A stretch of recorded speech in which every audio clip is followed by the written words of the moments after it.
Assalamualaikum warahmatullahi wabarakatuh. Salam sejahtera buat kita semua. Kembali lagi dengan saya Ibu Suci.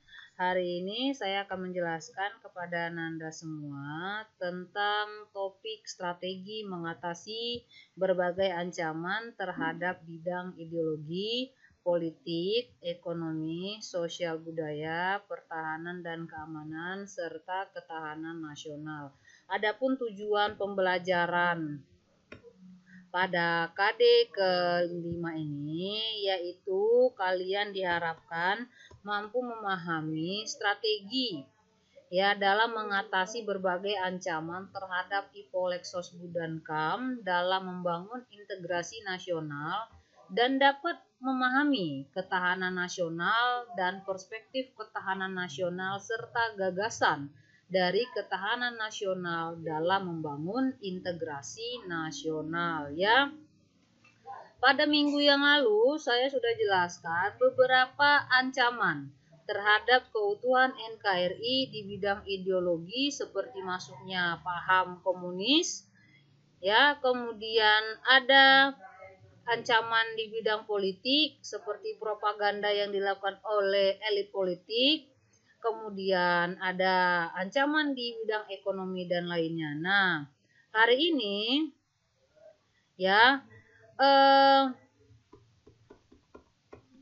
pada yang perlu diketahui ya, jadi di era globalisasi ya sangat mempengaruhi ya bidang kehidupan ya, di bidang politik, ekonomi, sosial budaya serta pertahanan keamanan.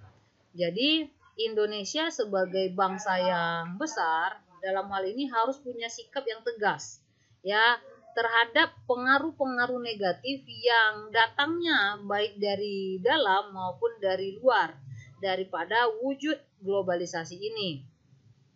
Nah, kemudian hal yang penting dilakukan ya dalam menjalankan strategi pertahanan kita dalam menghadapi berbagai macam ancaman. Yang pertama, kita coba ke strategi di bidang ideologi ya.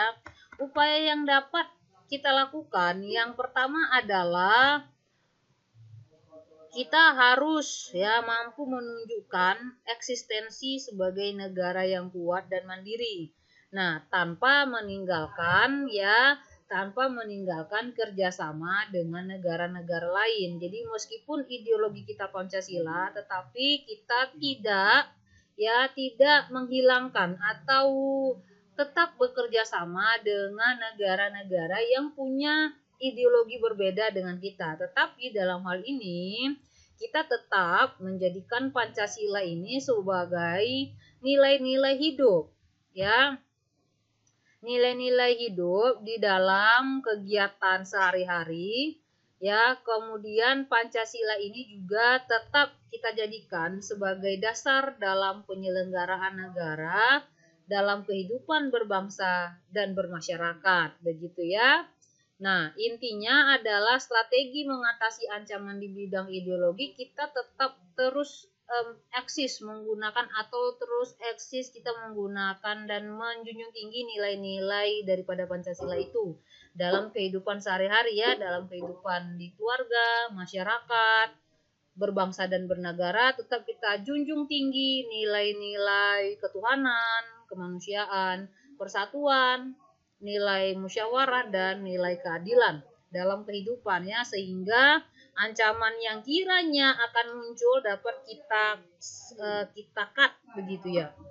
Nah, yang kedua strategi mengatasi ancaman di bidang politik. Nah, politik yang digunakan atau ya sistem politik yang digunakan di Indonesia adalah demokrasi Pancasila ya. Sehingga di sini ya kita Indonesia harus menumbuhkan pemerintah yang kuat ya, pemerintah yang mandiri, pemerintah yang mampu mengelola konflik kepentingan. Karena konflik kepentingan itu akan menghancurkan ya persatuan dan kesatuan bangsa kita, karena Indonesia ini adalah negara yang sangat majemuk ya, beragam. Nah, sehingga di sini ya bangsa Indonesia haruslah mampu menunjukkan keberadaannya sebagai negara yang kuat, ya, dan tetap menjalin kerjasama dengan negara-negara lain yang tentunya menggunakan sistem politik yang bisa jadi tidak menggunakan sistem demokrasi, ya. Nah, dan kita mesti pula saling menghormati. Nah, menghormati dan menghargai antara hak dan kewajiban kita masing-masing. Ya, jadi bukan hanya menuntut kewajiban, tetapi dalam hal ini kita juga mesti maksudnya bukan menuntut hak saja, tetapi kita mesti menjalankan kewajiban sehingga seimbang dan tentunya akan membawa dampak positif di bidang politik. Nah, yang pertama yang dapat kita wujudkan, yang pertama adalah mengembangkan demokrasi politik, ya. Yang kedua, mengaktifkan masyarakat sipil dalam arena politik, gitu ya. Jadi kita bolehlah, yang penting kalian punya pengetahuan terkait bagaimana menjalankan politik di negeri ini, ya. Politik yang bersih, bebas daripada korupsi, gitu ya. Yang ketiga, mengadakan reformasi lembaga-lembaga politik agar menjalankan fungsi dan peranannya secara baik dan benar. Yang keempat, memperkuat kepercayaan rakyat. Nah, dengan cara menegakkan pemerintahan yang bersih dan berwibawa.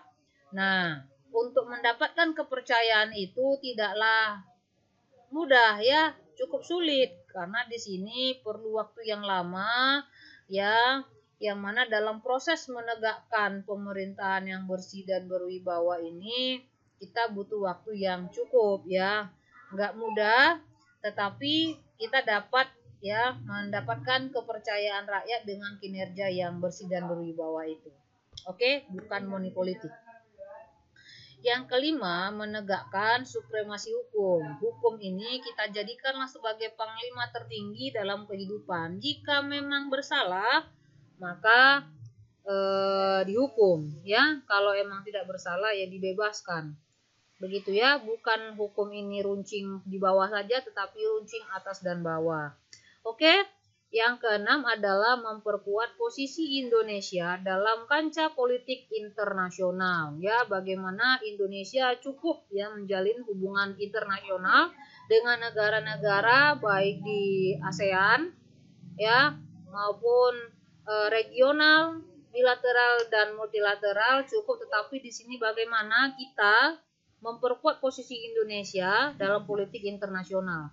Kita bisa, ya, dulu kita pernah menjadi Dewan Keamanan PBB. Ini adalah salah satu cara, ya, supaya Indonesia tetap, maksudnya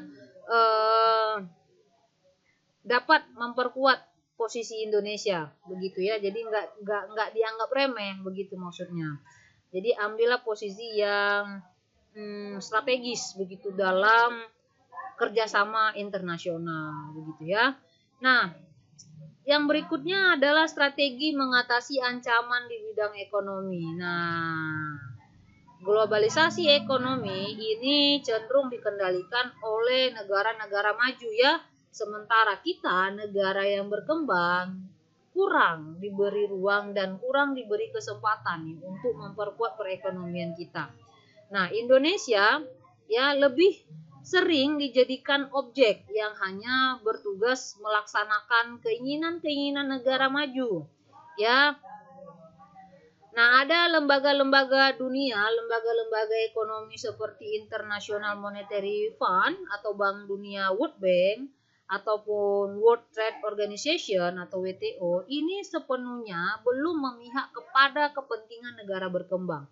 Artinya, negara-negara berkembang di sini hanya mendapat sedikit dari manfaat, ya.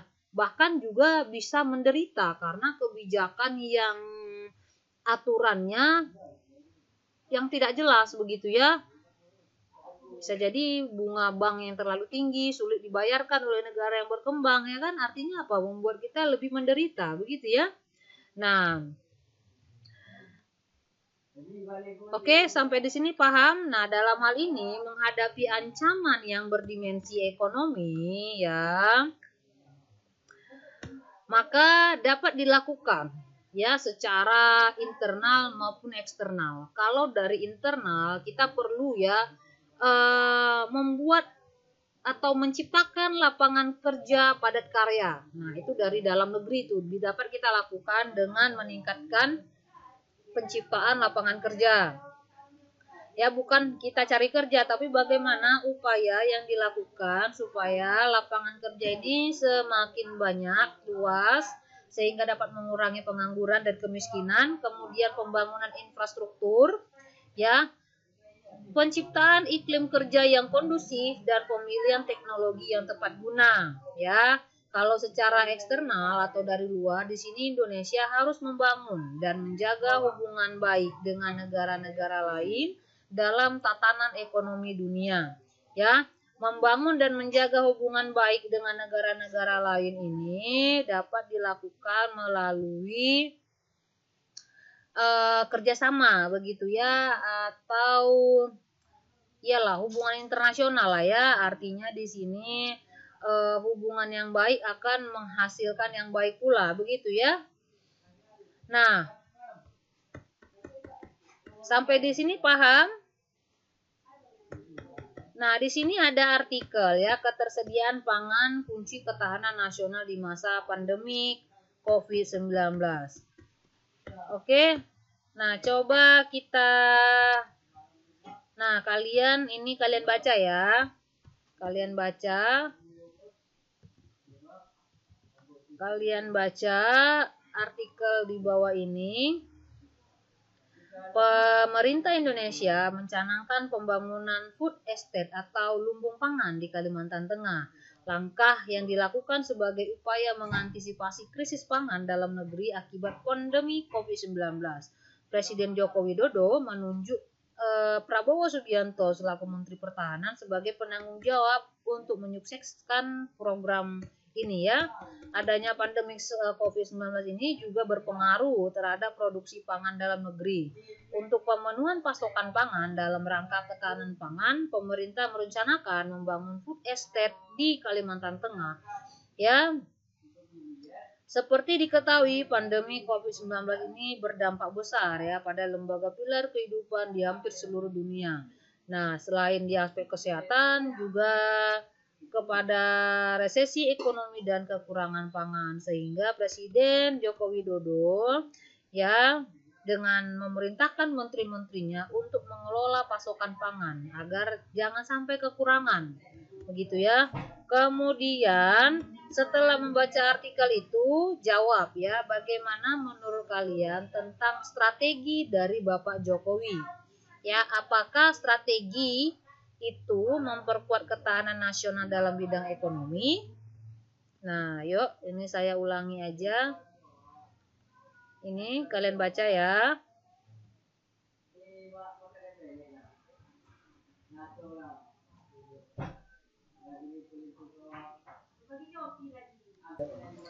Assalamualaikum warahmatullahi wabarakatuh. Salam sejahtera buat kita semua. Kembali lagi dengan saya Ibu Suci. Hari ini saya akan menjelaskan kepada Nanda semua terkait topik strategi mengatasi berbagai ancaman terhadap bidang ideologi, politik, ekonomi, sosial budaya, pertahanan, dan keamanan. Oke ya, ini dia artikelnya. Nah, silakan dijawab. Bagaimana menurut kalian tentang strategi yang dilakukan oleh Bapak Jokowi itu ya? Apakah sudah memperkuat ketahanan nasional? Jelaskan, oke? Nah, berikutnya adalah strategi mengatasi ancaman di bidang sosial budaya. Nah, di bidang sosial budaya, ancamannya ada dua macam ya, dari dalam dan dari luar. Kalau yang dari dalam itu berupa isu kemiskinan, kebodohan, keterbelakangan, dan ketidakadilan. Sementara kalau yang dari luar, ya ancamannya masuknya nilai-nilai budaya asing yang susah untuk kita bendung. Ya, dalam mengatasinya, strategi yang dapat kita lakukan adalah menggalakkan program pemerintah meningkatkan rasa kecintaan kita terhadap budaya sendiri ya, dengan pelestarian budaya lokal seperti menarikan tarian tradisional serta memelihara keseimbangan dan keselarasan, ya, yaitu keseimbangan antara manusia dengan alam, manusia dengan masyarakat, dan manusia dengan Tuhan, sehingga keseimbangan kemajuan lahir dan kesejahteraan batin terwujud. Oke, jadi strateginya adalah memelihara keseimbangan, ya, antara manusia dan alam, manusia dan masyarakat, dan manusia dan Tuhan. Oke, itu salah satu strategi yang dapat dilakukan. Paham sampai di sini? Oke, berikutnya adalah strategi mengatasi ancaman di bidang pertahanan dan keamanan. Nah, di sini ya perlu dipahami bahwa sistem pertahanan rakyat semesta atau Sishankam-Rata ini adalah upaya menjaga pertahanan dan keamanan negara yang dilakukan oleh seluruh rakyat, gitu ya.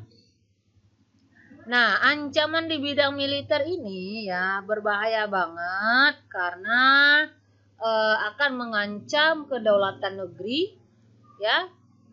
Kemudian dalam hal ini Undang-Undang Dasar Negara Republik Indonesia udah mengatur ya bagaimana strategi dalam upaya pertahanan keamanan yang udah dimuat di dalam pasal 30 ayat 1 sampai 5 UUD 1945 ya.